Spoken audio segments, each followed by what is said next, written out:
करते हुए आ रही है।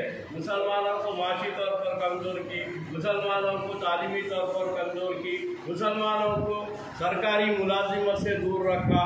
इसके बावजूद भी आज फिर मोदी हुकूमत ये चाहती है कि मुसलमानों के पास जो 1954 कानून के तहत अमेंडमेंट के तहत मुसलमानों को जो भी वक्फ की अराजियात है उन अराजियात को ना हुकूमत ना कोई और किसी तरह की मुदाखलत ना करने के लिए हमारे पास कानून है।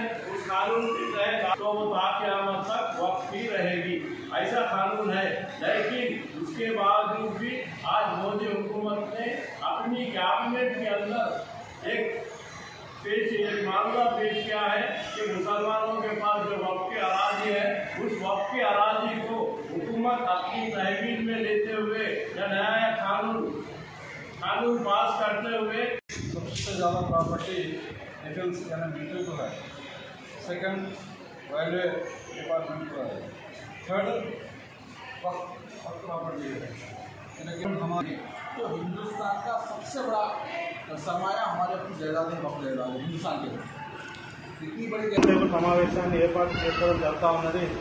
మరి ఈ సమావేశం ఎందుకంటే కేంద్రంలో ఉన్నటువంటి బీజేపీ ప్రభుత్వం పూర్తి స్థాయిలో వక్ఫ్ను తమ యొక్క స్వాధీనంలో చేసుకోవాలనేటువంటి దుర్బుద్ధితోని దురాలోచనతోని ఇలా పార్లమెంట్లో దీనిపైన పెద్ద వేదికగా చర్చించుకోవడం జరుగుతూ ఉన్నది। कुल हिंद तंजीम इंसाफ की जानिब से आज गोलमेज कॉन्फ्रेंस का इनेकाद अमल में लाया गया, जिसके अंदर मोदी गवर्नमेंट ने जो वक्फ अराजियात के लिए बिल पेश करना चाह रही है उसके ख़िलाफ़ अवाम में मुहिम बेदारी के लिए गोलमेज कॉन्फ्रेंस का इनेकाद अमल में लाया गया। हम एक बात कहना चाहेंगे, मोदी जी खबरदार, आप वक्फ अराजियात की तरफ नज़र उठाकर ना देखें, नहीं तो हम एक बात कहना चाहेंगे मोदी जी, आप एक बात कहे थे कि मैं फ़कीर आदमी हूँ, झोला लेकर चला जाऊँगा। तो हम आपसे कहना चाहते हैं कि ऐसा ना हो कि जिस तरह बांग्लादेश की अवाम ने वहाँ के प्राइम मिनिस्टर को जिस तरीके से मुल्क से भगाया है वो दिन दूर नहीं, लेकिन आप भी उसी तरह जाना पड़ेगा बेइज्जत होकर। तो अब भलाई इसी में है कि जो भी वक्फी अराजियात है वो अराजियात वक्फ की है और वो मुसलमानों की है और मुसलमानों तक ही रहेगी। वैसे तो क्या है, फ़िलहाल अभी तो ये मोदी कैबिनेट में बिल लोग पास किए हैं, उसके बाद पार्लियामेंट में जाएगा।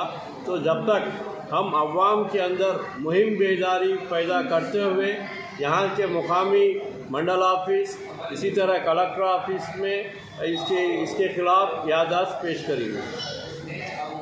కేంద్ర ప్రభుత్వం వక్ఫ్ బోర్డును వక్ఫ్ చట్టాలను మార్పు చేర్పుల మేరకు పార్లమెంట్లో ఈరోజు లోక్సభలో చర్చించడం జరుగుతూ ఉన్నది। మరి మేము ఇన్సాఫ్ కమిటీగా తీవ్రంగా వ్యతిరేకిస్తూ ఉన్నాము। ఎందుకంటే వక్ఫ్ బోర్డు గతంలో ఏ రకంగా ఏ ప్రభుత్వానికి కూడా అనుకూలంగా లేకుండా ఒక స్వతంత్రంగా నడుస్తూ ఉన్నదో అదే రకంగా రాబోయే కాలంలో కూడా వక్ఫ్ బోర్డు వ్యవహరించాలని చెప్పేసి మేము కోరుకుంటా ఉన్నాము। ఎలాంటి మార్పు చేర్పులు చేసినా రాబోయే కాలంలో ఖచ్చితంగా కేంద్ర ప్రభుత్వానికి సమస్యలు ఎదుర్కోక తప్పవు। మేము ఖచ్చితంగా పోరాటం చేయడానికి వెనుకంజ వేయమని చెప్పేసి కేంద్ర ప్రభుత్వానికి హెచ్చరిస్తాము। రాబోయేటువంటి అంటే ఈరోజు పార్లమెంట్లో ఏం జరుగుతుందో చూసి ఖచ్చితంగా రాబోయేటువంటి కార్యక్రమాలు మేము చర్చించి ఖచ్చితంగా పోరాటం నిర్వహిస్తాం।